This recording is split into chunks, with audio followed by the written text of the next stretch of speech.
I didn't know what team was going to be on the field every game. Are we going to get an awe-inspired, focused football team this game? If we did, it's going to be a dogfight, or we're going to win the game.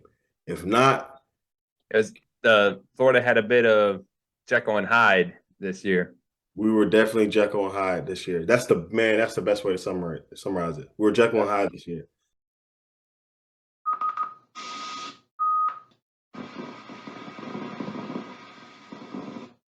Welcome back to Sports Done Right. I'm your host, Hunter Wright, and joining me today, friend of mine, friend of the channel, Gideon Ajagbe.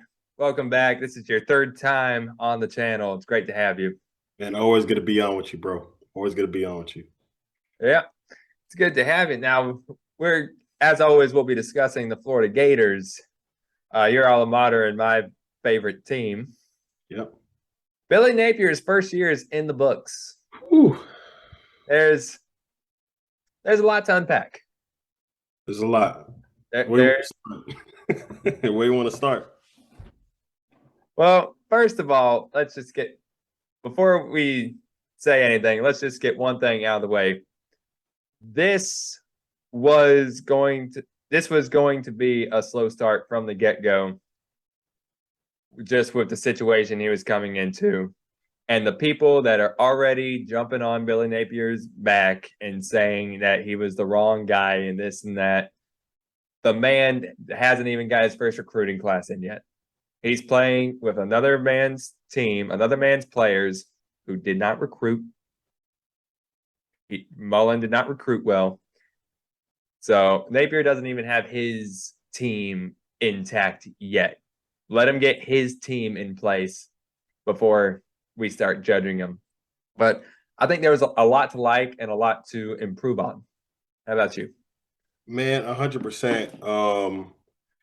I think, yeah, for sure. Whenever you have two different groups of players in the locker room, it's pretty hard because there's players that want to play for you and there's players that are used to the other style coach for whatever reason. So there's always going to be a clash with the coaching staff, the new coaching staff with old players. Me being in the locker room and going through multiple different changes You did. over 5 years, I know how that feels. So The culture change is real.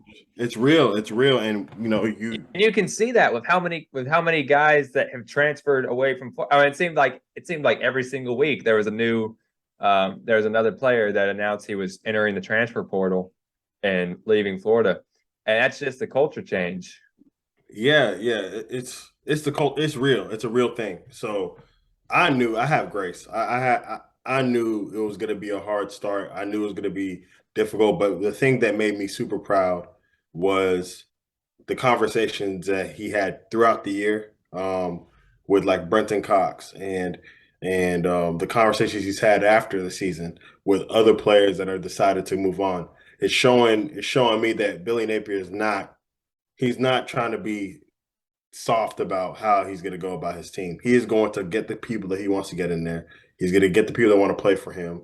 He's going to be proactive and intentional about the kind of product he's going to put on the field. So if he is held accountable for not having a great season and next year and the year after that, he can never blame anybody else but himself, which is Cox. respect. Yeah, and you mentioned Brenton Cox. That was bizarre. Him being wasn't he actually like suspended from the team? I don't know exactly what it was. I don't know if it was kicked off or suspended. It, kicked off or suspended. Yeah, Either way, that was bizarre because it's like, wait, what? Brenton Cox Jr. He's like one of the best players on the team. Like, what's going on? Turns out, he got into a fight in practice, and Napier put his foot down. Said, "I don't care how good of a player you are, because he was one of our top players. You will not behave in that manner on my team." So that's part of the culture shift. All the guys leaving, they're guys that Napier has sent. I don't know if he's actually like straight up said this in a meeting with the team, but he has directly or indirectly said, "This is the way things are going to be done. Get on board or get out." And that is necessary. That needs to happen to be able to to say this is my team, to be able to be held accountable for what product you put on the field. You can't be judged off of somebody else's product. You can only be judged off of yours. So in the next year or two, depending on how we play, good or bad or indifferent or ugly, They will be a disciplined team. it'll be a disciplined team, and it'll be, hey, this is Napier's guys. And Yeah. because that's going to be Napier's guys, you judge him according to what he's put on the field, not what others put on the field. So that's what I'm grateful for moving forward. And I'm glad because we know Urban Meyer, he won a national championship here, but we know he did not he didn't discipline people. He didn't discipline star players. Brenton Cox never would have got kicked off of Urban Meyer's team. He would have got a slap on the wrist. Oh, hey, I know you threw a punch at one of your teammates, but you're a very good player. So let's just try to rein in that temper next time. Because Urban coddled players. He coddled star players. All right, that's why the Pouncey brothers speak glowingly of him. They love Urban because Urban let them get away with stuff because he was a star player. And I know that's true. They said it on the pivot. They did say on the pivot. You watch the pivot? Oh man, faithfully, I watch every episode. Oh, yeah, I mean, you got 2/3 of the anchors are former Gators, so. Oh yeah, But they said that on the pivot. Hey, if you were a good player, then he looked out for you and stuff. Yeah, we see that. Napier is not coddling anybody. Napier is not protecting anybody.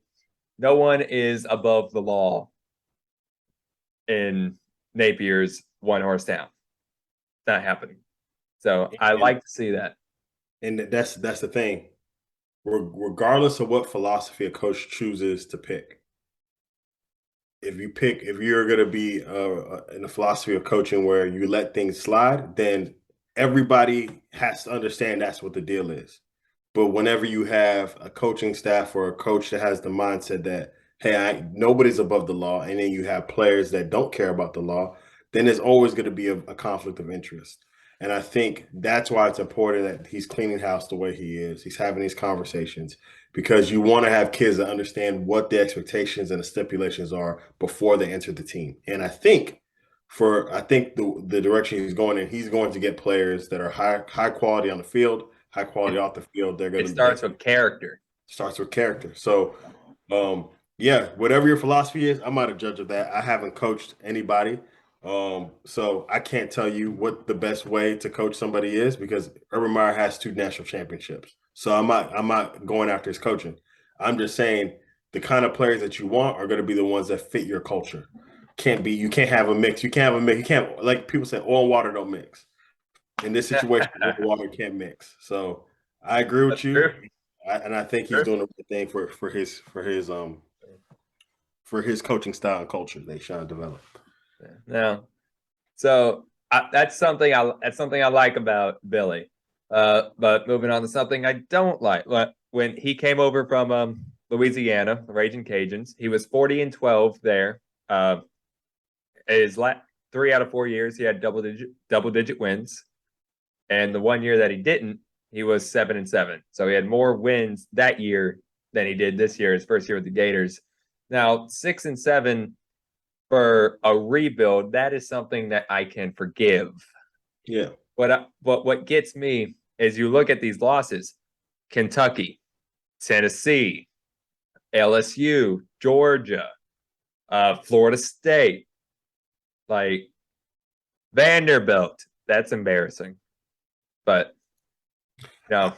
I think the only 2 games I can criticize with integrity in the 3 games that I can give an honest critique to is Kentucky, LSU, and these are rivalry games, though. That is, yes, and Vanderbilt. Those 3 games, I don't have any. I can critique those.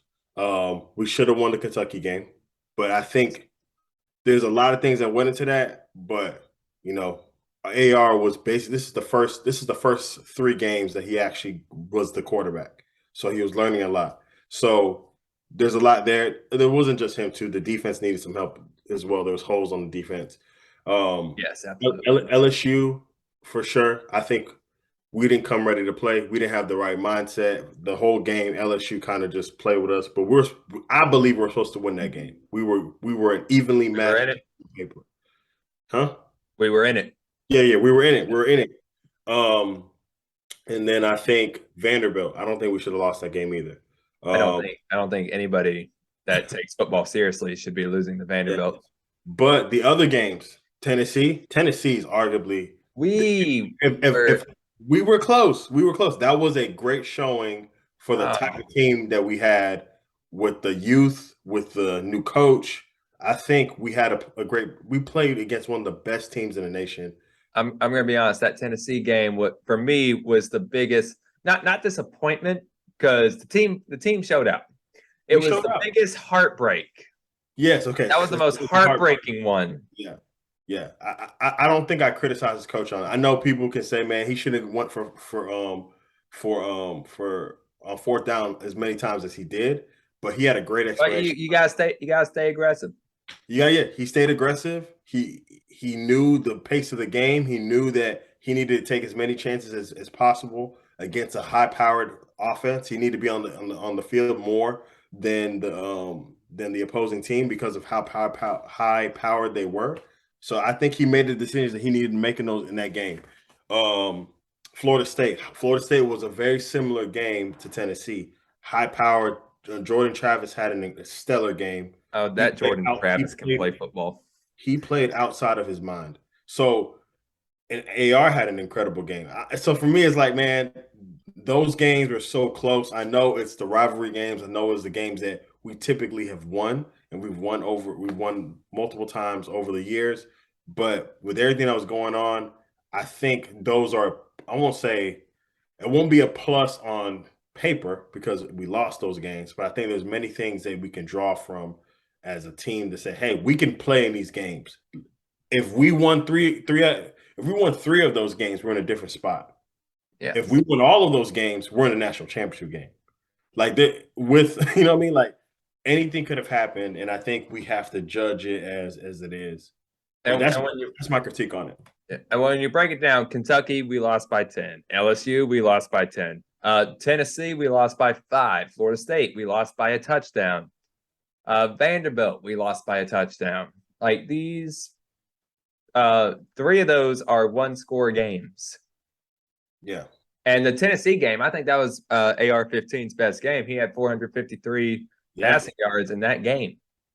Yeah. That's And, and we had a young defense that the whole season has holes in it. So we yes. buttoned up the defense.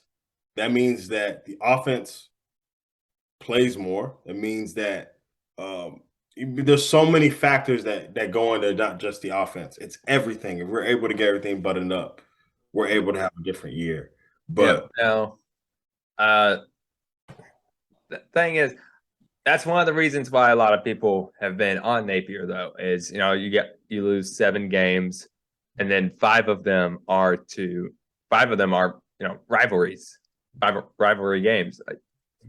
Like people are like, you can't lose to LSU, Kentucky, Tennessee, Florida State. You can't lose to these teams all in the same year.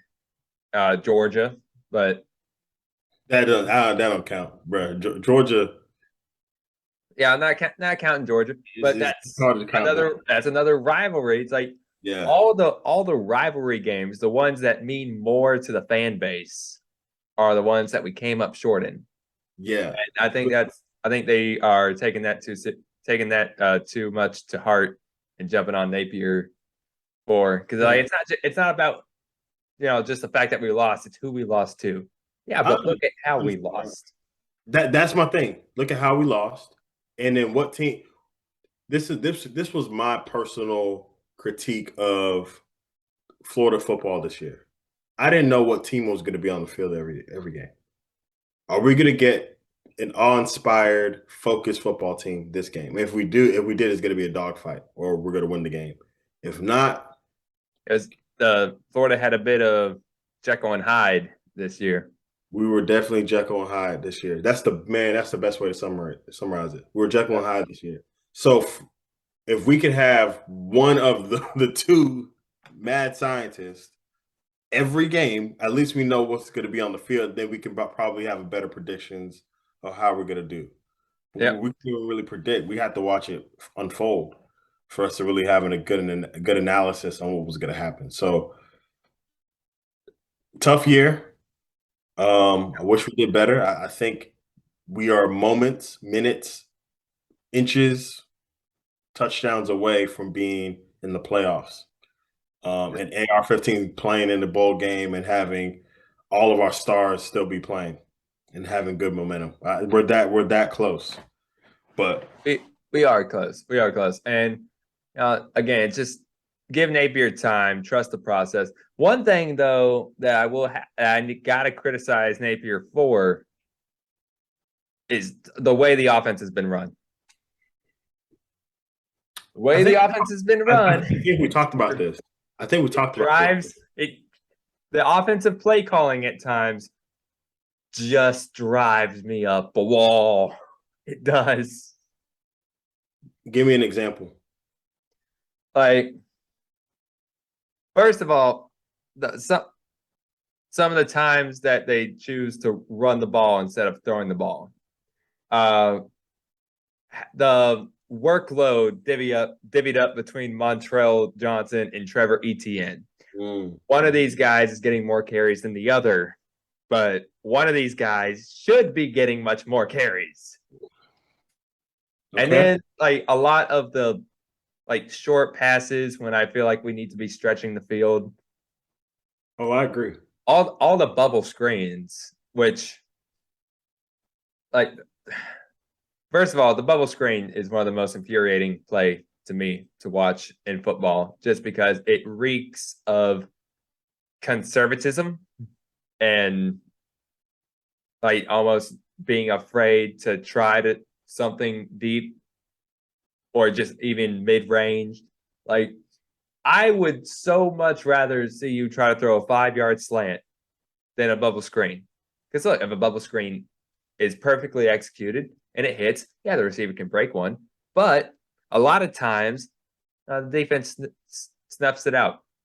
Yeah. And with the way that Richardson was throwing the ball this year, this is my absolute biggest criticism of Anthony Richardson, aside from the fact that he gets into his own head, because he does. He gets into his own head and he thinks too much about what he's doing instead of just doing it.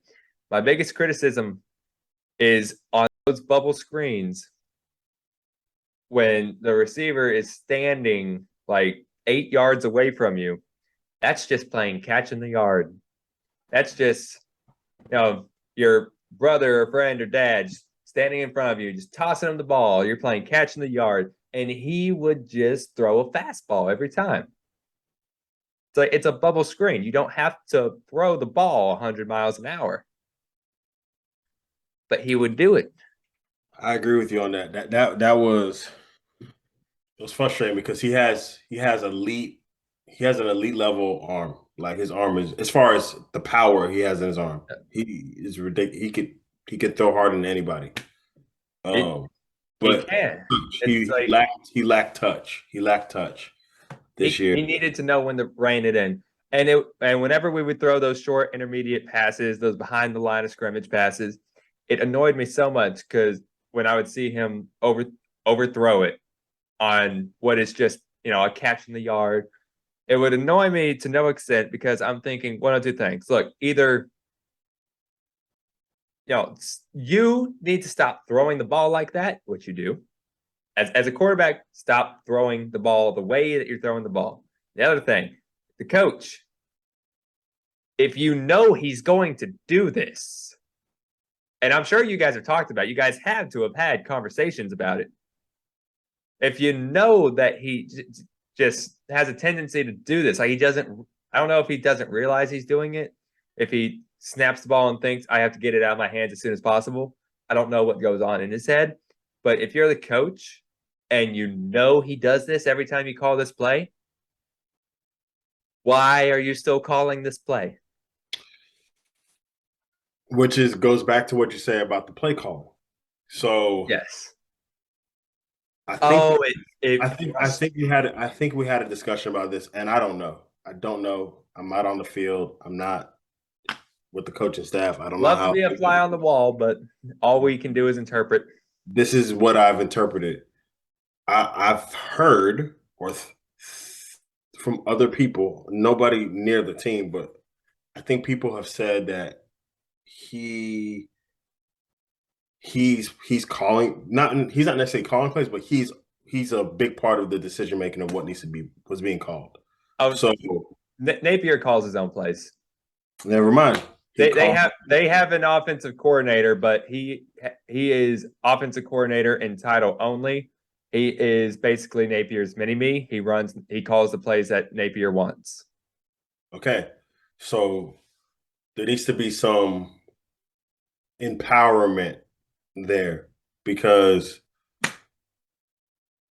if the offensive coordinator is up in the skybox and he can see something differently, he needs to be able to call the plays based on what holes the defense is having rather than what Napier thinks or feels he needs to do. That is my critique. If he is calling the plays, it's a different vantage point than being eye level with like basically it's like 2D. Whenever you're looking at the defense, you know what defense that they're in, but it's different than when you see it from up above. The spacing, how things are materializing on the field. That's why there's coordinators and GAs and interns in the skybox breaking down everything because they can see it from a bird's eye view and they can give great insight on what needs to be run next. Or next series, Eyes we in need the sky.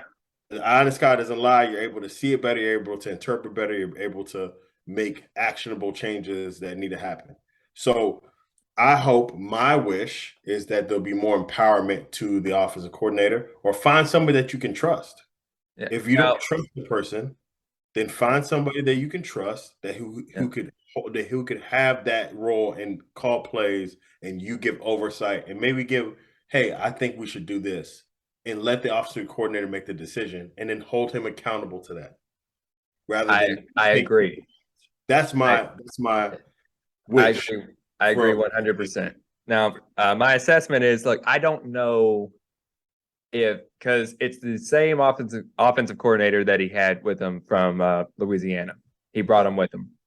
I don't know if the play calling comes down to he's he's calling the plays that he knows Napier wants. Like Napier is saying these are the plays I want to run. I don't know if he's doing that because he knows Napier wants it, or if he's just bending to Napier.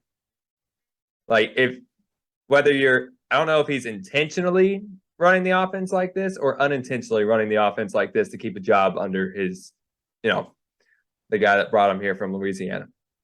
I don't know because Napier likes to call his own plays, but I don't like the way he runs the offense. I think we need to get a new offensive coordinator altogether. It needs to be somebody he can trust and he can empower because Somebody needs to be calling the plays, and it can't be Napier, and it can't be Napier's mini me. I agree. I agree because he needs to be head coach. Head coach, you coach. I think you're a good. I think Napier is a good leader. You're a good leader. You are not a good play caller. That is not your strong suit. But that's why a football team has like 70 different coaches. Everyone's got a job. Every position, there's position coaches, so many assistant coaches, coordinators. So yeah, I agree. I agree. That is one thing I agree 100%. Look at how many ears how many voices are in a quarterback's head. You got the head coach, offensive coordinator, quarterback's coach, passing game coordinator. All those people that the quarterback alone is dealing with. Now, we mentioned Richardson, and he will be leaving for the NFL draft this year. I am against it. I am very much against it. I wish him the best, obviously. I wish him the best. I hope everything works out. I hope he finds himself in a favorable spot in the NFL, and he has a chance to showcase what he can do. I think it is a bad idea for the sole reason And the biggest reason, what we talked about earlier, you're throwing rocket balls on bubble screens. You are way too raw. Because it's not just that. That's the biggest example. But Richardson, he overthrows guys a lot. He throws the ball so hard it bounces off people's hands.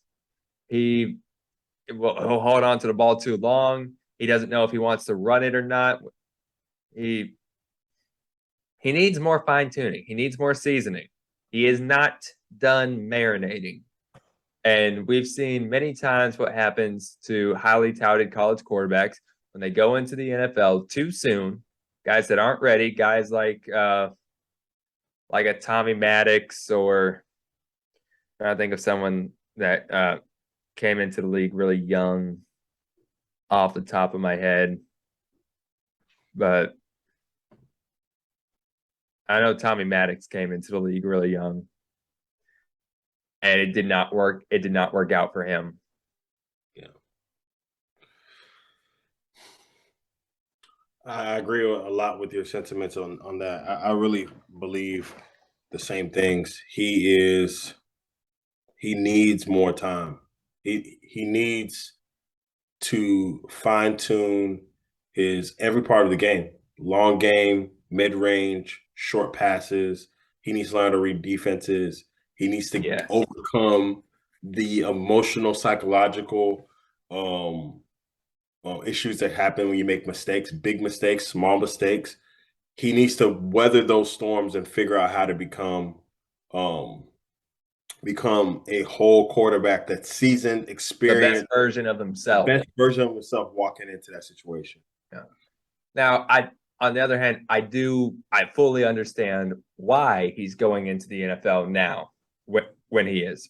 Well, based on what you showed me, if he is projected number 9 to go off the board, I understand why somebody would say, well, I know, because I know he knows he didn't have the best season. If he's being honest with himself, and if he looks back in those games and he saw hook him up to a lie detector test, and he'll tell you, yeah, no, look, there were times I stunk it up.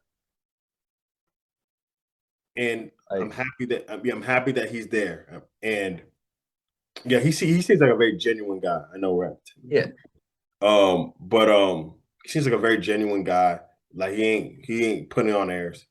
But if somebody's coming to me and say, "Hey, man, your draft papers came back and you're going to be in the top 10," I personally, I'm going to be honest with you, I would leave. I did not know that. That's why.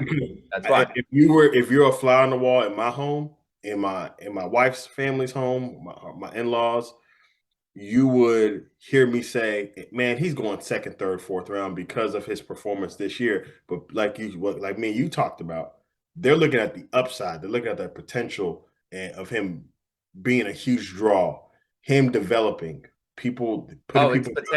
Potential is ridiculous. It's ridiculous. So potential is a dirty word. I'll touch on that. You were saying, I'll circle back to that. Oh, you'll circle. I'm just saying, if I wasn't this, based on what we talked about a couple days ago, if that is what the mock draft is saying, bruh, I would go too. Yes, I'm just being real.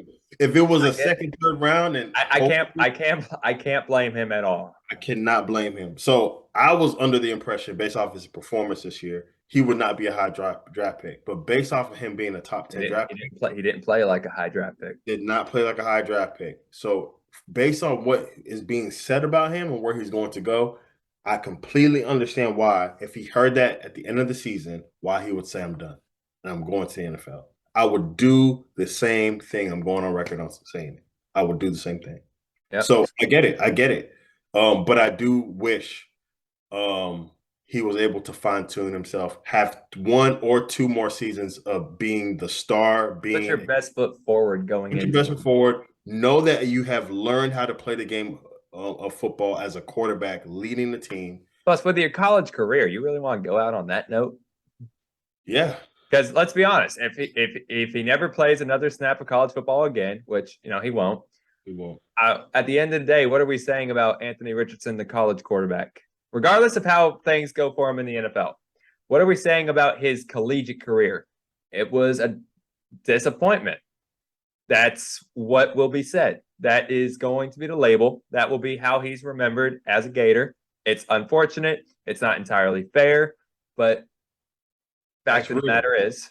But I will say this: if he goes out and he has a stellar 10-year career as a quarterback, all those things will be forgiven. It will just be a sour taste in the mouth of Florida fans saying, "I wish he was able to do like, that." well, yeah, things didn't work out here, but he had it in him. Yes, he was a late bloomer, and I hope that's the case. I hope he has a stellar 10-year career. He has no drop off. He goes and he balls out wherever he goes. That's my hope. If that happens, but here's the thing, because this is a man, and I get why he's leaving. This is a kid. He's younger than me. I gotta call him a kid. Oh God, I'm old now. This is a kid that was projected. He was in the Heisman. Some people had him in the Heisman watch. A kid that a lot of people thought had an outside chance of winning the Heisman Trophy. And he had a very up and down year. He showed a lot of growing pains. We talked about some, but he showed so much potential too. Like when he broke a big play, he broke a big play. He showed, hey, I can throw it 80 yards or I could run it 80 yards. And he has the size, the athleticism, everything that scouts salivate over.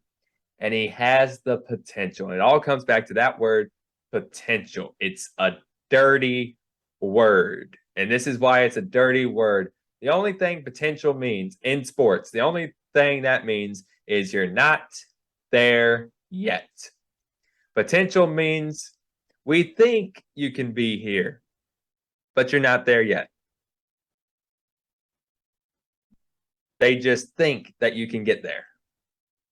Because when you talk about potential, you're not talking about what someone is. You're talking about what they could be. Because if you were talking about what they are, you wouldn't be using the word potential. You say, and after the season that he had, yes, it was disappointing given all the hype he was one of the most hyped up quarterbacks in all of college football. And what the product he put forth on the field was a letdown from what the expectations were. But he just had so much of that P word that scouts want him. They're like, yeah, the things that need fixing, we can probably fix that. Look at all this upside. Look at what he could be in the right situation. So his draft stock is as high as it's going to get. That's why he's leaving college football now. That's why he's leaving the University of Florida. His draft stock is as high as it's going to get. It's not going to get any higher. Everyone's saying he could be a first round quarterback. A lot of people think he will go in the first round. Does he deserve to be a first round quarterback? After what we saw? No. He does not. But does that really matter to teams that need a quarterback? No, they'll say we'll take the flip of the coin. Is he going to be what we think he can be, or is what we saw at Florida the extent of what he can do? They're willing to take that chance. They're willing to take that gamble, and they will take that quarterback. Teams always jump the gun when it comes to quarterbacks. They will leave. Yep. Oh, don't get me started on them. No. We're not going down that rabbit hole. No. I'm just saying. I'm not saying that. But they will always take. They will take and even with those guys. One thing, I'm not going to go on a tangent. I'm just saying. I'm glad you mentioned those. Red flags were there as far as one of the biggest problems with Russell, with Leaf, was off the field stuff, mental stuff, character, maturity, work ethic, this, that. Red flags were there, but teams overlooked it because they fell in love with what those players could be. Same thing with Richardson. It's not Richardson's character. He's a stand-up guy. It's on the field struggles, but teams will overlook it Same way they overlooked Ryan Leaf's maturity. Same reason they overlooked Jamarcus Russell's work ethic. They will overlook Richardson's on-field struggles because of his potential and what he could be if he is able to put it all together. And that is why they will spend a first-round draft pick on him. And I think he could go in the top 10, possibly to the Raiders, because Bryce Young will be gone, CJ Stroud will be gone, Will Levis will be gone. The Raiders are burning bridges with Derek Carr. They're going to end up forcing him out if they don't sign a big name quarterback in free agency. Then I think that they will draft Anthony Richardson, and it sounds like the kind of thing that the Raiders would do because the Raiders love guys with physical measurables, speedy receivers, strong linemen, a kicker that can kick it 90 yards. That's an exaggeration, obviously. Yeah. But the Raiders, historically, they love a guy with physical measurables, and that's what Richardson has. So I could see them taking Richardson if things don't work out with Derek Carr and they don't make a splash in free agency. I could see them reaching and taking him 9th overall. And what does he have to gain by coming back to college? Proving that he was the guy we thought he was? Because I mean, let's look at this honestly here. His draft stock, like I said, it's as high as it's going to get. He can only hurt himself from here, possibly by hurting himself. Look at Hendon Hooker. Hendon Hooker was one of the best quarterbacks in college football. He had a great final season at Tennessee. By all accounts, he should be a high pick. He will probably be a mid-round pick because he got injured. That is the risk that AR-15 would be running if he runs it back. So I fully understand why he doesn't want to take that risk. It's like I've got my draft status, my draft stock, my faith in myself and everything else, and I've got my health. He has nothing to gain necessarily from a business standpoint. Yeah. I'm kidding, man. I'm kidding. But yeah, you were saying. Yeah, so he needs to reach into his bag of Peyton Manning. He needs to reach into his bag of great quarterbacks that played at University of Florida. I know he has a relationship with Tim Tebow. I know Tim Tebow isn't the best passer, but I know Tim Tebow knows people that he can get in contact with to help him. Yeah. Mental coaches. Like he needs to reach into all of his bags. I think Tebow could help with that mental block because Tebow's not necessarily the guy to learn a throwing motion from, but Tebow never had a mental block because Tebow put everything in God's hands and went out and did his best no matter what. So I think Tebow would be a great resource as far as removing the mental block. Yes.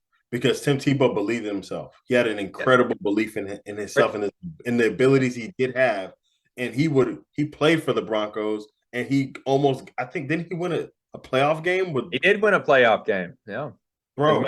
As much as people dog him, he won a playoff game. He threw for 300 yards in that game too. Yeah, with limited abilities. And I think in that game he threw a couple duds too. Like they were like 35-yard duds, whatever. He still won the game. Every quarterback's going to do that. Yeah. Here and there.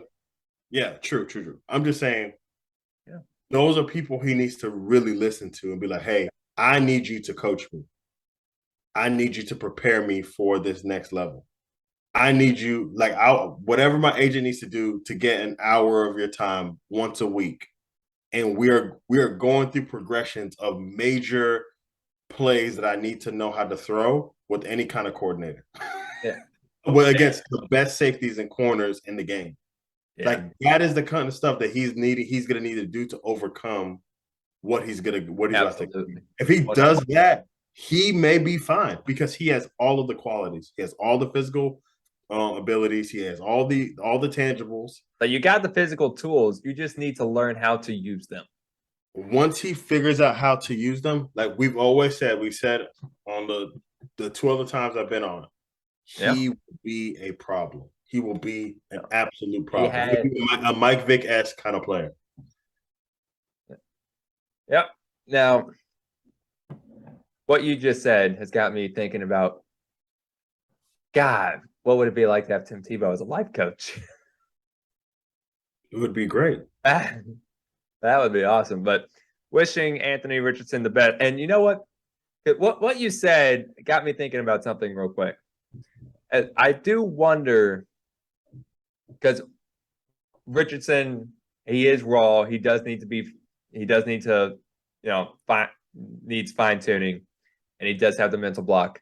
But I wonder how much the bad play calling came into effect because I feel like they could have, he should have run the ball more. There are a lot of situations where I felt like you need to just tuck and run. You're a big man. You got speed. That's 10 yards. That's a first down right there. Just run it. Yeah, there's a guy there, but you've got the ability to either make him miss or bowl him over. Is it ideal for a quarterback? No. Do you need to get the job done though? Yes. And can you? Oh, yes. Like Richardson became afraid to run the ball. And I don't know how much of it was him not wanting to get hurt and how much of it was coaches not wanting him to get hurt. Like, what was he hearing in his ear more? Was it the coach's voice saying don't run, or was it his voice saying don't run? I'm sure he was hearing both, but I wonder which one he was hearing more. Yeah. I feel like they should. We'll never know. I feel like there are times when he should have run, times that they probably should have called more designed runs. I'm just curious because last season, through the first 3 games of the year, he was the team's leading rusher as the backup quarterback. Very true. So I'm just curious how much of it was him, how much of it was the coaches. Was it him trying to preserve his body? Was it the coaches trying to preserve his body? I'm just curious. But you see quarterbacks out there that aren't afraid to run. Josh Allen will run around you, through you, or jump over you. That's the kind of confidence that AR-15 needs. And maybe going to the next level allows him to do that because we all know the NFL is about flash and TV and how can we get more viewers. Anthony Richardson is good for NFL money. He's good for business. So if he is encouraged to do that, he can be a Josh Allen. Yeah. I can see once he gets it all together. But with him leaving, that brings us to our next topic of conversation. That will be the Florida Gators quarterback situation for next year. Indeed.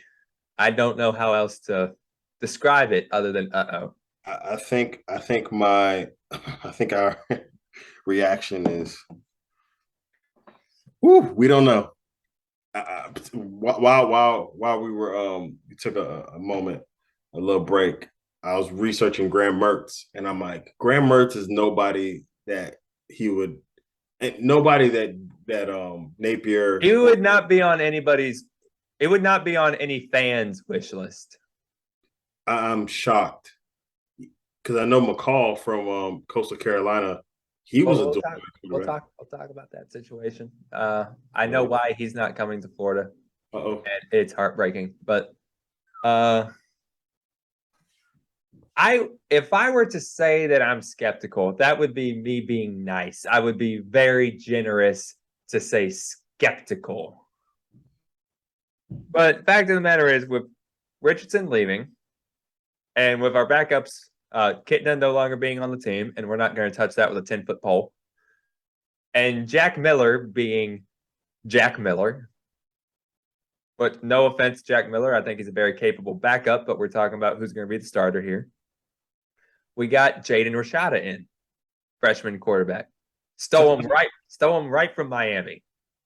Tell me about him. His playing ability. Is he dual threat? Like what is he? What did he bring to the table? I believe he is dual threat. He's a 4-star quarterback, and truth be told, my brother could tell you a lot more about him than I could, because my brother, as I mentioned before, always has his ear to the ground on everything high school football. But 24/7 Sports grades him as a 98 overall. Looks like 29th best quarterback prospect, or no, 6th best quarterback prospect. My bad. 6'4", 175, and I think he probably needs to put on some muscle, but For sure. Yeah, top quarterback in the country. One of the top quarterbacks in the country. The question is, can he walk in immediately and win the job? If he can, then I mean, your competition is Jack Miller and Graham Mertz. he does have a chance. So you say that I'm going to be honest with you. Like on one hand, I feel like there are certain positions that you should not come in and immediately start in. I think if you are a kicker, a receiver, a linebacker, something like that, I think you can come in and have a chance to start right away.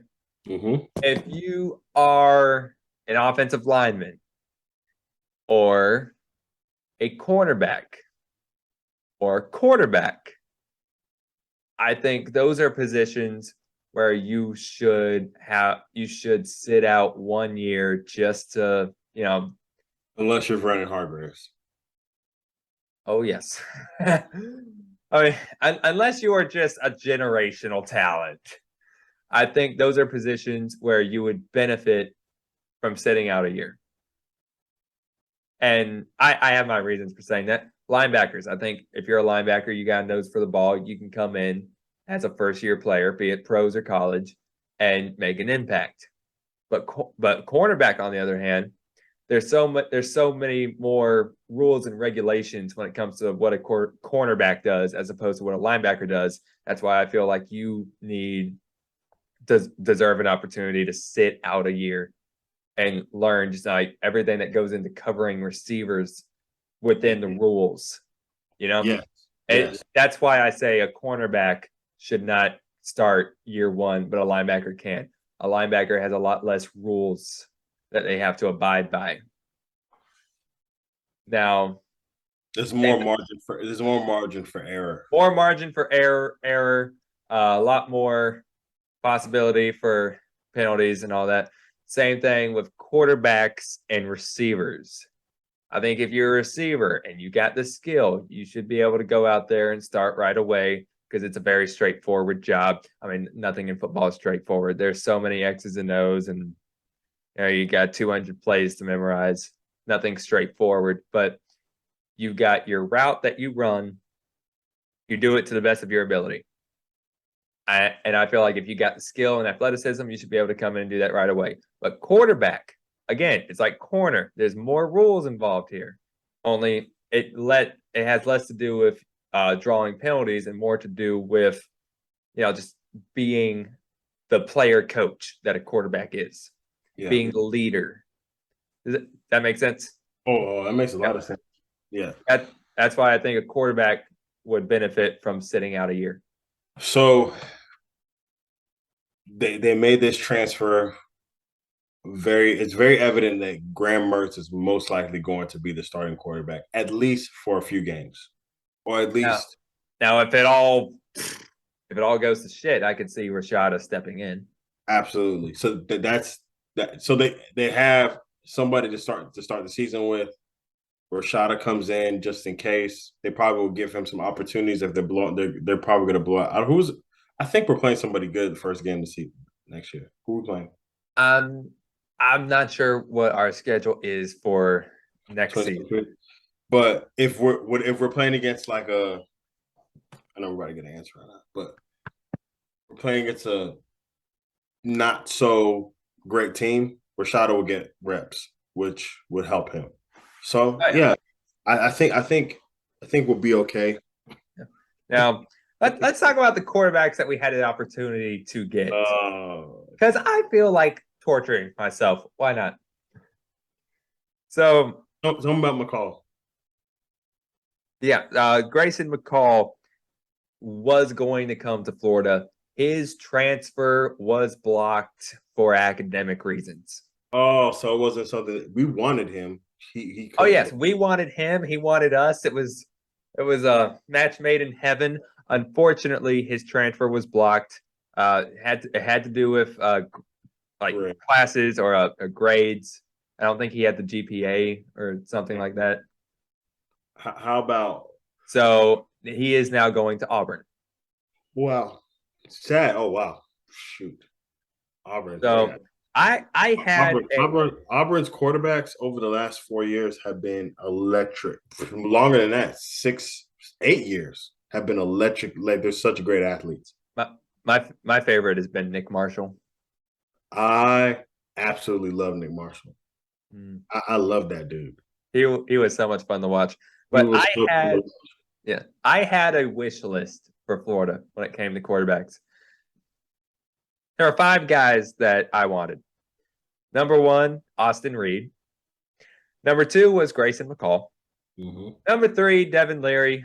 Number 4, Sam Hartman. Number 5, Hudson Card.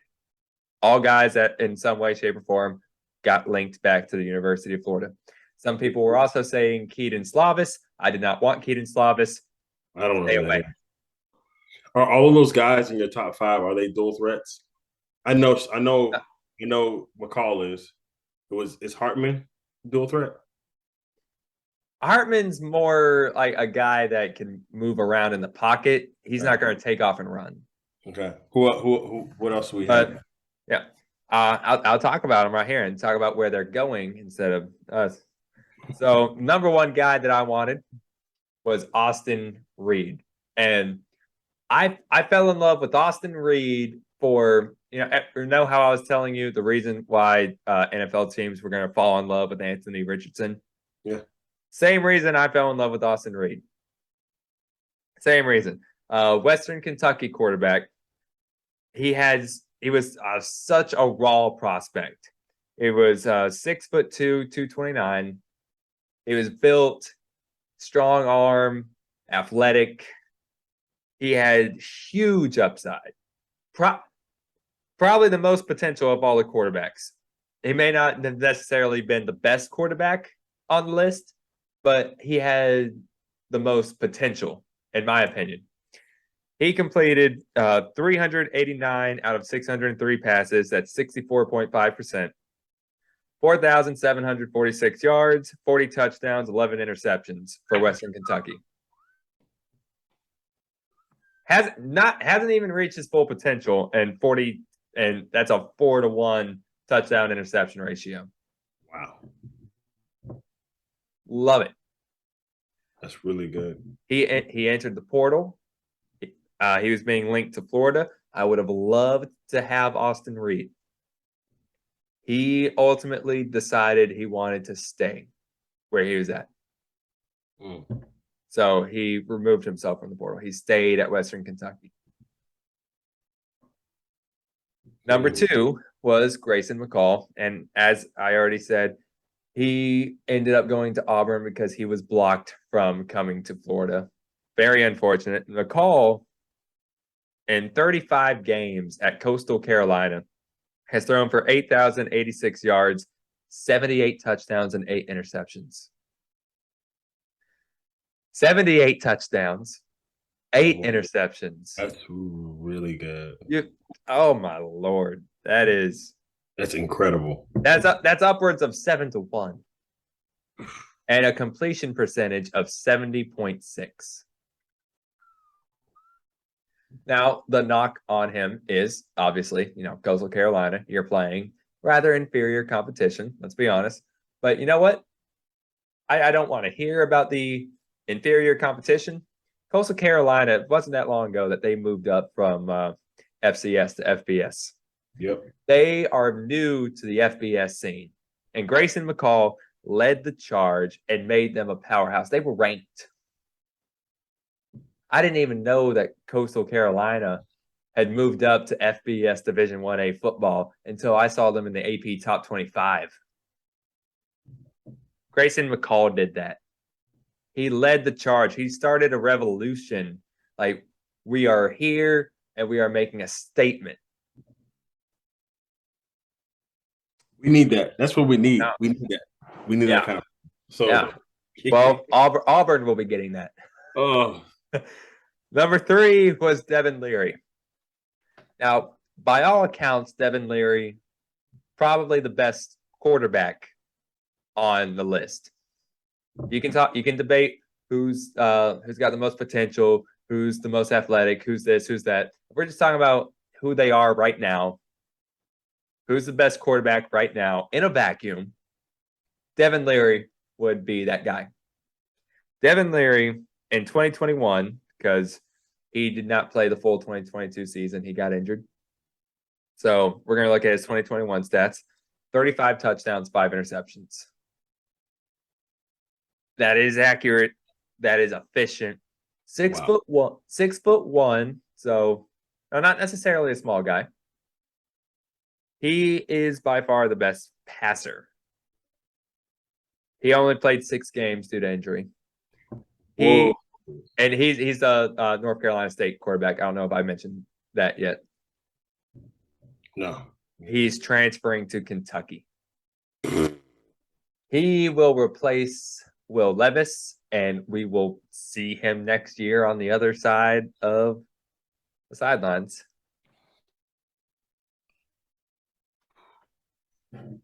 I'm going to be honest with you. When Kentucky with Will Levis, they've been good, but Will Levis was not a guy that scared me on Kentucky. No, he did not scare me. Devin Leary on Kentucky, that scares me. I kind of wish he didn't tell me this. I kind of wish he didn't tell me this. Devin Leary on Kentucky scares me. And Will Levis is no slouch. Will Levis, 3rd best quarterback in the upcoming draft. He's going to be a top 10 pick. He didn't scare me. This guy scares me. Oh, God. Let me ask you a question. Going back to the other one, McCall. Yes. Is he going to replace the quarterback that was at Auburn? That was a transfer from Oregon? Bo Nix? Yeah. No. Bo Nix went to Oregon, the one that left Oregon to come to Auburn and play at Auburn this year. What's his name? I forgot his name. He played baseball as well. It's funny how it kind of swapped. That was a swap deal. That was weird. That was weird. That was very weird. Anyways, is that quarterback back to play, or is he gone? I know who you're talking about. I can't think of his name right now. I can check real quick, though. He's a super athlete, by the way. That dude, arm strength, speed, the dude's crazy. Well, if you got a quarterback, if you're talking about a quarterback that also played baseball, yeah, they got arm strength. Let's see. Robbie Ashford. What's going on with him? What's going on with him? Yeah. Is he gonna stay? I mean, he's no Grayson McCall. That's what's going on with him. He still has eligibility, but that's my question. 7 touchdowns, 7 interceptions. He didn't play the whole season. TJ Finley played a few games, and yeah, he played. TJ was at LSU. Yeah. So look, from best I can tell, these guys still have eligibility. I don't think they're going anywhere. I think it's just a matter of McCall's better. McCall's gonna come in. He's gonna compete. He's gonna win. New sheriff in town. So now I'm worried because now we have 2 SEC quarterbacks. Whew. That's scary. Okay. Yeah. Number 4, Sam Hartman. Now, this was a guy that you and me talked about the most because Sam Hartman was the number 1 guy that I wanted to come to Florida before I started really looking around and browsing and seeing who all is out there, who is in the market to come to Florida, who could we possibly get. Before I fully expanded the search, I had honed in on Sam Hartman, the Wake Forest quarterback. Now, Hartman, 5-year starter at Wake Forest. Experience. And you know what? He started from the bottom, worked his way up. got them to a bowl game before leaving. Cause he could have left sooner, but he got them. He took them to a bowl game. I can't remember if they won their bowl game or not, I don't remember either. but he got them there before leaving. 110 touchdowns, 41 interceptions, and he got better every single year. You look at the touchdown interception ratio, the passer rating, the completion percentage. It just goes up every year. You can see it gets better and better every year. He will be transferring to Notre Dame. We don't play them, which is a good, but goodness gracious, we could have had some dogs. It was being linked to Florida a lot. I don't know what happened there. And then number 5 on my list is Hudson Card. He was the Texas Longhorns backup. Okay. Because I don't know. You remember Texas started the season with Quinn Ewers. No, I don't know him well. Okay, well, Quinn Ewers is like one of the biggest high school phenomenons. He had the mullet and the rocket arm, can throw it 100 yards. Huge internet quarterback. He came out of high school early, went to Ohio State, and then transferred from Ohio State to Texas. He's Texas's starting QB, but he got injured, and Hudson Card had to play a few games. And I liked what I saw from Hudson Card. He's one of those guys that he's got that dog in him. Like, he gets an opportunity, he's going to run with it. Now, he was never going to take the starting job away from Quinn Ewers. It wasn't going to happen. Ewers is a 5-star quarterback. Ewers is gonna be a big name next year. He's already a big name in college football, but he's going to be an even bigger one next year now that he's got a year of experience under his belt. So he was never going to lose the starting job to Hudson Card, but Hudson Card played his butt off. He took advantage of every opportunity that he got, and it was the game against Alabama that I think Ewers got injured during the Alabama game in the first quarter. Mm-hmm. And it was for a lot of people, it's disappointing because we're like, oh, we're going to get to see Texas with Quinn Ewers versus Alabama. What can Quinn Ewers do against Alabama? How is he as good as everyone thinks he is? Is this defense going to stuff him? And he got injured, and we didn't really get to see that Quinn Ewers Alabama matchup. But Hudson Card stepped in, and Texas didn't skip a beat. I mean, yeah, they had a few drives that ended in frustration, but for the most part, I think he did as good a job as any backup could in that situation against a Nick Saban defense coming in, and you're not the guy that you're not the guy that people were expecting, but you're what they got. Now, he's 6'2", 195 pounds. He completed 75 of 108 passes for 928 yards, 6 touchdowns, 1 interception in relief of Quinn Ewers. Those are good numbers. And what he put on film, I like the guy's attitude. I liked his moxie. I like the way that he was so willing to step up and I'm the captain now. Yeah. Like, I'm not we're not out of this game just because our quarterback's out. I'm the quarterback now. We're still in this. I'm gonna beat Alabama. He didn't, but he was a play away. Yeah. So I would have liked to see him transfer to Florida. That's a great guy to have in the locker room, I think. Oh yeah, we need a leader like that. That's a Tim Tebow type of Tim Tebow. Bro, this is what I know. I never played with him. Tim Tebow ran the locker room. His leadership of Cam Newton was there with Tim Tebow. Cam Newton was a better athlete and all the physical quarterback attributes. Tim Tebow was the leader of the team. And that's what set him apart. From the moment he got there, even when he was with Chris Leak, it was like, wow, Tim Tebow's here. And it wasn't because of hype, but it was because of who he was.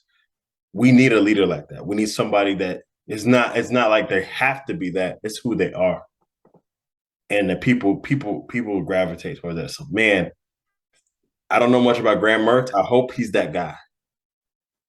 Well, I looked at his stats. I think he was like 19 for 13 in his 3 years of starting. let's look at his stats. Graham Mertz is a redshirt junior quarterback. Okay. He played for Wisconsin. Oh, by the way, Hudson Card is transferring to Purdue. Okay. I didn't want to skip over that, but Graham Mertz, redshirt junior quarterback.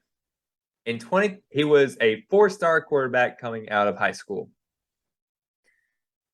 In 2022, he completed 164 out of 286 passes, 2,136 yards, 19 touchdowns, 10 interceptions, and that's 57.6% completion percentage. And went 7-6. Wisconsin went 7-6. He only played in 12 of the 13 games, but Wisconsin went 7-6. And you're barely completing half your passes.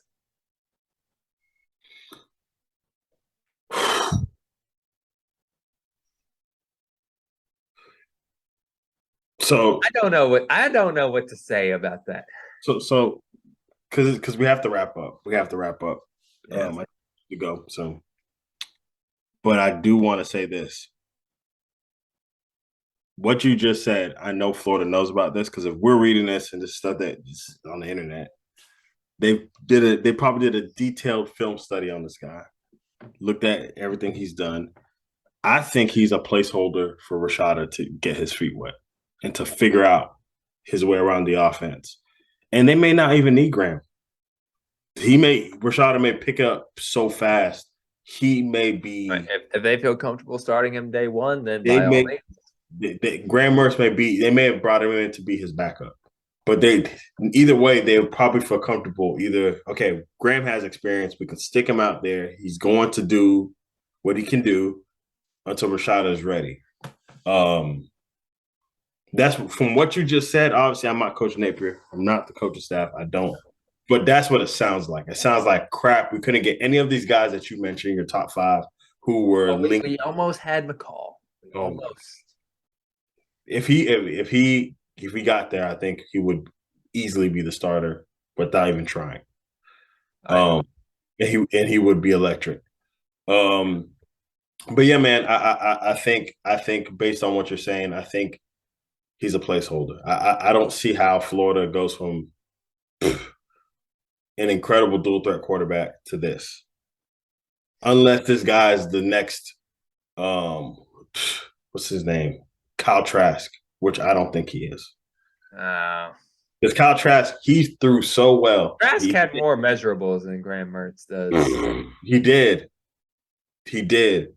Kyle Trask is, man, I wish that dude was still playing for us. That dude is a straight up boss. He's a boss. Whew, he was good. But yeah, man, I think he's a placeholder, and I think Rashada and DJ Lagway, if he stays committed to us for next year, I think he's just holding space for those 2 guys to come on. Rashada will come in, and Lagway, and yeah. So here we go. Where there's smoke, there's fire. If it's an overreaction, it's smoke. If it's not an overreaction, it's fire. By the way, I think this is the longest we've ever gone without talking about Deion Sanders. That's a whole nother conversation. That's a whole nother stream. I know. That's a separate episode. That right there, that's going to take the full time by itself. Oh, yeah. But first question, will the quarterback position be a liability for Florida in 2023? Oh, there's fire. There's fire? There's fire there. Whew. There's fire there. We just finished talking about it, and it's just I can't say I feel confident about the offense with who we got under center. If Graham Mertz is the day one starter. I agree. Now, obviously, we hope he steps in and the offense, clicks. He comes in, he clicks, he's firing on all cylinders and proves all the doubters wrong. I would love to be wrong. I would absolutely love to be wrong. But I just don't feel confident about him right now. I don't either, especially with the better defenses that he's going to be playing in SEC. I'm very concerned. The only defense he played at Wisconsin, when he was at Wisconsin, the only defense that he played against that was actually any good was Iowa, and they're primitive. They beat him pillar to post, and they're primitive. Yeah, they're a primitive team. And anyway, especially if the offensive play calling does not improve, which we also discussed. If they don't change up the offense, then I definitely don't have faith in Mertz's ability if the play calling doesn't change. But on to the next question. Yep. Is Trevor Etienne just as good as his brother Travis Etienne? Or is he better? Is he just as good? People are, because there are people that are saying he's just as good. Are they blowing smoke? Or there's something cooking there? There's something cooking there. There's fire. I do think time will tell. Time will tell. Minus he got hurt in NFL. He didn't get hurt in college. He was a boss. And Trevor Etienne, he was a catalyst for the Clemson football team. Travis. So if he had, so put it this way, Trevor has the ability to be. He has the ability to carry the team like his brother did, and if he does, we're gonna need him more than ever this year. So yeah, there's fire for sure. He has the opportunity to prove us right because everybody believes it. He has the ability to prove us right. Yeah. Now, Travis Etienne, he played 55 games for Clemson. He rushed for 4,952 yards, 70 touchdowns, 7.2 yards a pop, ACC's all-time leading rusher. Just beast at Clemson. And he placed in Heisman voting twice. Didn't win one, obviously, but he placed 7th in 2018. He placed 9th in 2019. Now, Trevor, his first year at Florida, and by the way, the reason that we got Trevor Etienne is because the Jacksonville Jaguars drafted Travis Etienne. And so Trevor committed to the University of Florida to be close to his brother. Yep. Because those boys are from Louisiana. Yep. So thank God the Jags drafted Travis, because both of us get a good running back now. It's funny though, because I have my dad's cousin Jack in Tennessee. We were at the family reunion, and he was talking about it. And he's one of them. He's from Tennessee. He talks like this, and he was going on about, God, I wish he would have gone to Clemson, man. Oh, you stole him from us. You stole him from us. We want our ETN boy back. Oh, broke our hearts. Very funny. But Trevor split time with Montreal Johnson in the offense this year. He ran for 100. He had 118 carries, 719 yards, 6.1 yards per carry, 6 touchdowns. So 6.1 yards a pop. Travis on his career averaged 7. So wow, splitting carries he did. Yeah. He had almost 1,000 yards. He almost hit 1,000 yards splitting carries. Now Montreal Johnson is like slated as the RB1. I think it needs to be Trevor. And I do think he has the ability to be every bit as good as Travis Etienne. I think that, like you said, there's fire there. There's a fire burning. There's a fire burning there. Where there's smoke, there's fire. There's fire there. I just think he needs if you give him the workload that his brother got. He will rise to the occasion. Yes, but again, 719 yards as a freshman. Travis had 766 as a freshman. And Travis was a starter. He was a starter at Clemson his freshman year, right? I think he started as a freshman. Yep. So Trevor started. Yeah, Travis Etienne actually had less carries as a freshman than Trevor did. Wow. Just for a few more yards and twice as many touchdowns.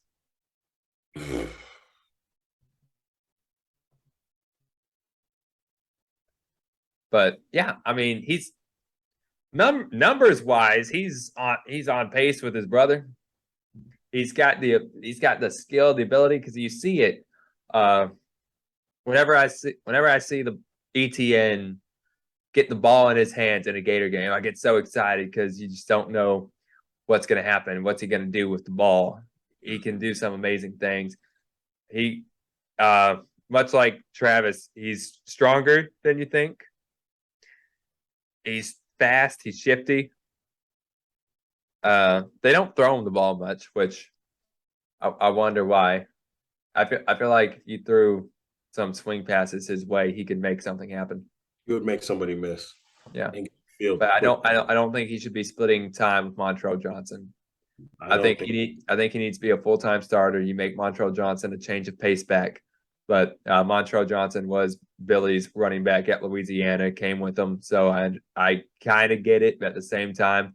At this point, I don't get it because I think it's a seniority thing because he is an upperclassman compared to Trevor.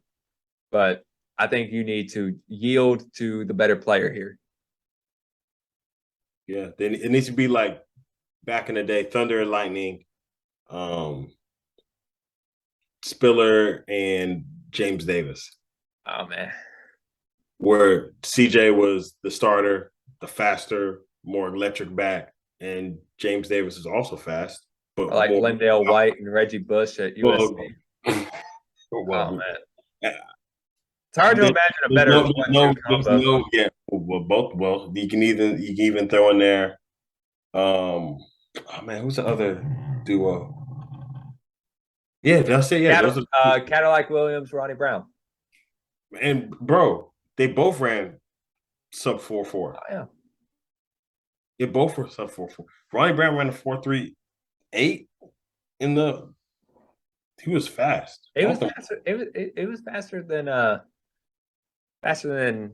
people remember him for. A lot of people remember him as he was the running back that threw the ball in the Wildcat at for the Miami Dolphins. Yeah. Which yes, he was, but he was also a very good running back. Both of them were very good. So him and Cadillac were something. They're untouchable. So yeah, it's a kind of Montrell Johnson and Trevor Etienne can do that because Montrell Johnson is a good running back. Like, don't get me wrong. I just think that Trevor needs to, he needs the lead back. He needs the ball more because I feel like it's just like a boxer. The more you fight, the better you are. The more he gets touches, he's gonna have a feel for the game. He's gonna understand the opponent better. He's gonna know what to do better instinctually, playing more, starting. There's no substitute for experience. There's no substitute for battle worn, battle tested. Yes. So on to the third and final where there's smoke, there's fire question. Is Ryan Day on the hot seat? Oh, that's right. We're shifting over to Ohio State right now. Why would he be on the hot seat? Because he was a game away from going. But he didn't win.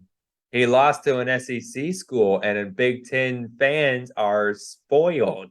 I don't know how Ohio State fans became more spoiled than Alabama fans, but my Lord, there are people calling for Ryan Day's head. Who's better? Who's gonna do what he's done? Smoke, right? Smoke. They're blowing smoke. Huge overreaction.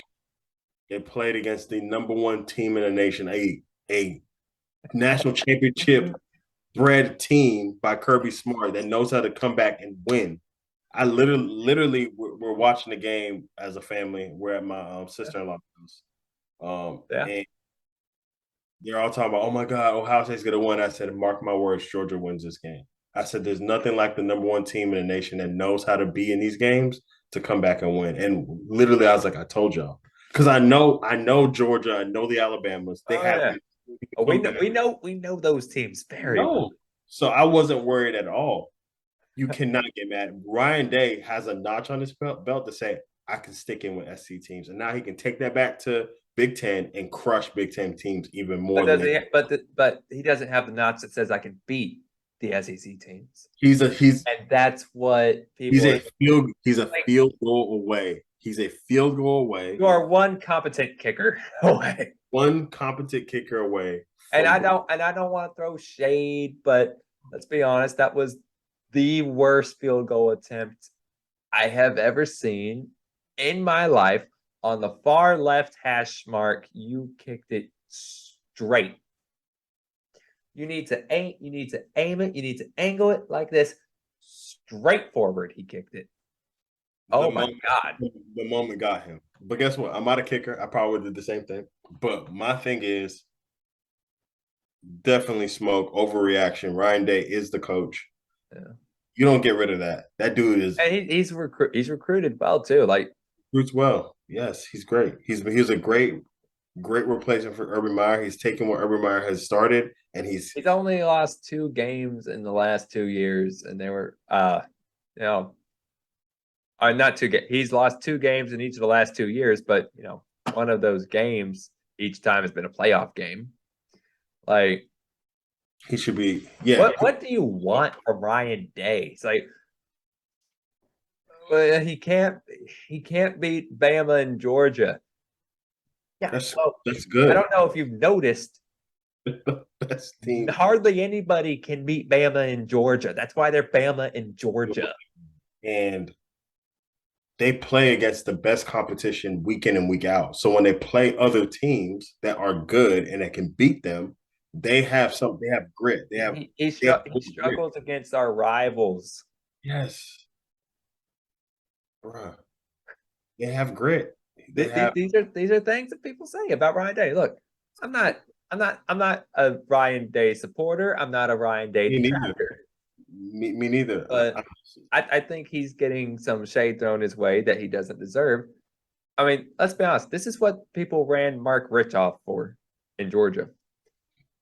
Well, great. I'm happy they did because Kirby Smart has brought a national championship. Yeah, I mean, it worked out for Georgia. But I'm just saying, like Mark Richt got, they drove him out of town. Yeah, he was winning. He was winning. Yeah. Now they got a guy that can win more, so that worked. But that's not going to happen at Ohio State. Look, not like that. There is no Kirby Smart at the end of the rainbow. No, there's not. Not for them. There's no pot of gold. There's no one to lead you to the promised land. It's not there. Ryan Day is the modern day Jim Tressel for them. I'm not saying he's Jim Tressel. I'm just saying he needs to be there for 10, 15 years.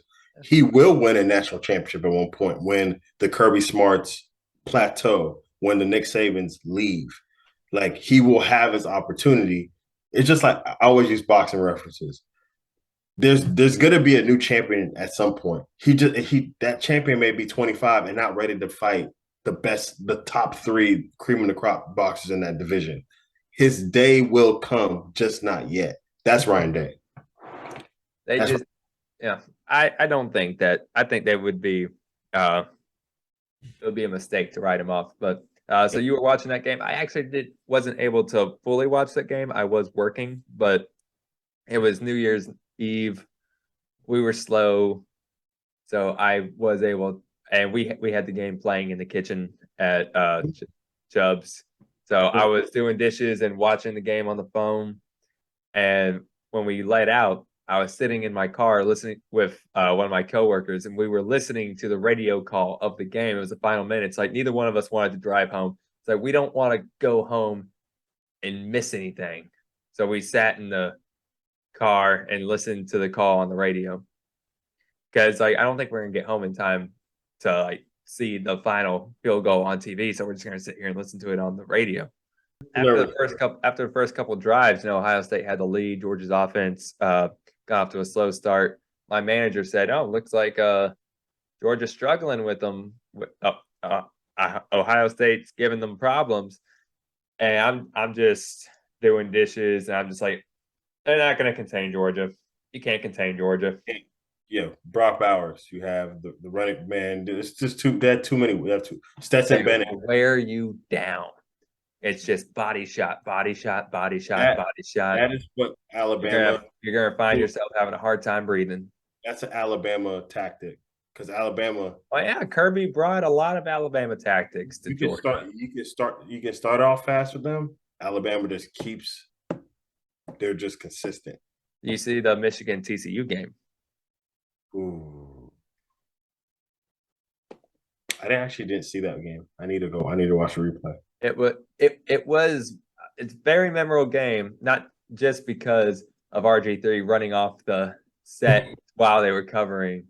Yeah, which it was hilarious because they showed RG3 and the other sideline reporters he was standing around with. There's like 3 or 4 of them standing there, and then all of a sudden you see RG3 just fingers up to his ear, listening to something. He's kind of steps aside, and the 3 of them are talking, and then you hear RG3 say, "Are you serious? Right now?" And the 3 guys look, and the other guys look at him like, "What's going on here? We're live." And that's when he announced that his wife had just gone into labor. And then he runs a 4.3. He ran. By the way, that dude still runs a 4.3. Oh yes, that's the cameraman. The video. He run off camera. RG3 is sprinting like, oh my god, he's fast. There are guys playing in this game that aren't going to catch him. No. Oh my god! Did you ever see the video? I know I'm wrong. I need to get off, but did you see the video of RG3 running against an eagle? Running what? He ran a 40-yard dash against a hawk. The hawk wasn't fully flying. It just kind of was. They got it to go straight. It went straight, and it was it did a couple flaps, and it kind of got glided in. Which birds are faster than us, obviously. Yeah. He beat the bird. The bird, I don't know. He was in his clothes. He was in his work clothes. Nice pants. You need to watch it. I do need to. But the best part of that was the cameraman chasing RG3 with the camera and just getting left in the dust. No chance. He probably wasn't even running full speed. But RG3 legitimately still runs a 4.3. So it just blows my mind. He ain't lost a step since that Heisman, I see. He hasn't lost a step. The Michigan TCU game was an awesome game. TCU at one point led by, I think, 20 points. And, Max Duggan is a great feel-good story. A lot of people rooting for that kid. He's just one of those guys that everyone loves because of how he hung in there at TCU and battled adversity and even a heart condition and worked his way to the top of the depth chart and battled injury and never left, never wavered, just stood there and took everything life threw at him and improved year in and year out and led TCU on this dream season that they're on. So a lot of people love Max Duggan for that. Even was a Heisman finalist. Their superstar receiver, Quentin Johnston, who I really wanted the Jaguars to take at one point. But since the Jaguars are playoff bound now, there's no way they're going to grab him. And I'm okay with that, given the circumstances. But he has huge Julio Jones potential. And this team, it's crazy because no one expected TCU to be this good this year, especially with the new head coach Sonny Dykes, first year with the team. And they were one of those teams. They're one of those Cinderella teams that came out of nowhere. They were underdogs and struggling to be taken seriously. I'm gonna be honest, I didn't take them seriously the first half of the season. I didn't. I thought it's TCU, they're a Big 12 team. Yeah, they're good, but look at who they're playing against and look at who they'll have to compete with if they get, this deep. But they kept winning and they kept balling out. And it got to the point where I was like, okay, they might actually deserve a playoff spot. And they got the playoff spot. Duggan placed in the Heisman voting. And they were underdogs against Michigan. They were the third team in the playoffs. Michigan was the 2. And they were underdogs against Michigan. And they went out there and they jumped out to a 20-point lead over Michigan. But then they started giving up the game. Michigan starts coming back. And my brother texted me and said, I would hate to see TCU blow this game. And I texted him back and said, if you want to be one of the big boys, then close a game. And they did. They ended up winning by 1 touchdown, but they closed the game. Now they have that experience, and I don't know if they ever come back to this spot again, but they better shoot their shot and beat Georgia because they may not get. You they got one. You get one shot. This is their only shot. They better take advantage. You got to hit the king. You better kill the king. They beat Michigan 51-45. Now I'm telling you right now, if you give up 45 to Georgia, you're not going to win because you're not scoring 51 against Georgia. That's not going to happen. So yeah, I agree. Yeah, but they better shoot the shot. They better empty up the clip. I think they do because this is the college football playoffs, the championship. Now Georgia beat Ohio State, TCU beat Michigan. So college football playoffs has come down to Georgia versus TCU for the championship. And it's crazy. It's very poetic. It's the team that has been there, done that, versus the team that's supposed to be happy to be there.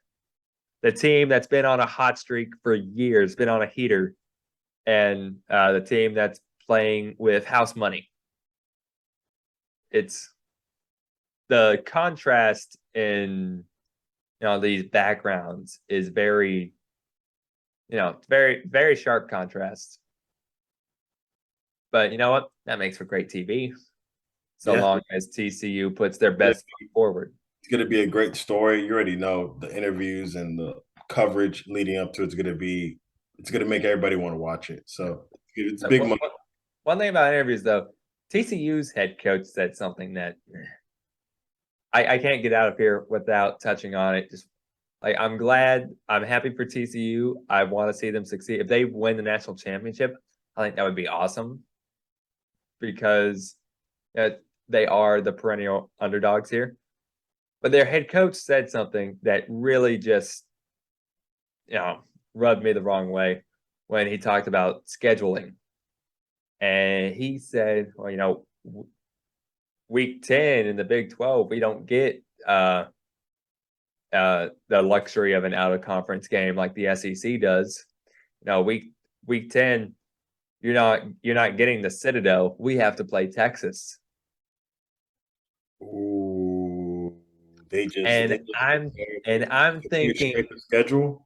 They can't do that. I'm thinking have lost your ever-loving mind. That's a good thing, though. If you are going to question the strength of schedule and competition.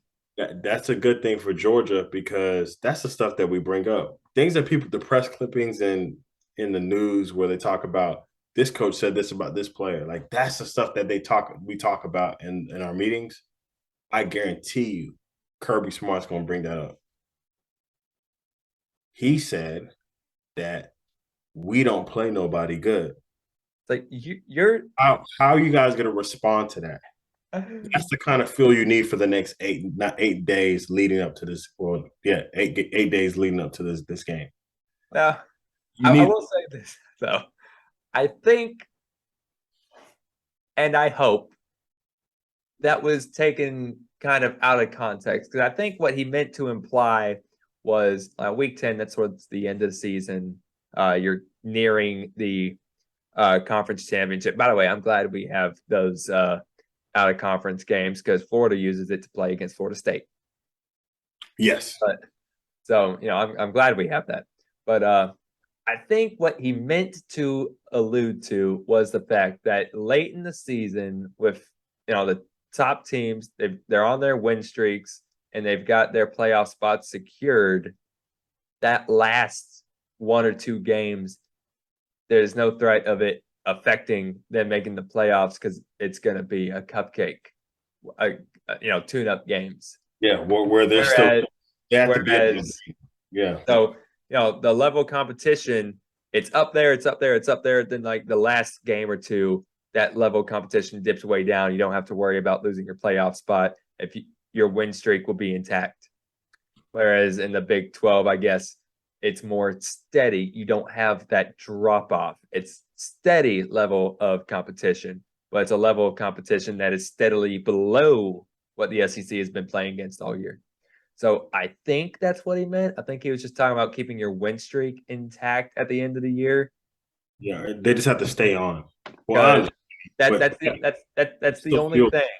It's still fuel. I think that, man, whatever you need to be deep into the playoffs, you're about to play that. Actually, your power is going to be lit when you're playing it. That's the only thing that makes sense because like there's no way you're saying it's harder to play in the Big 12 than it is in the SEC. Like how many SEC you'll find more NFL players in the SEC than you'll find on the Atlanta Falcons.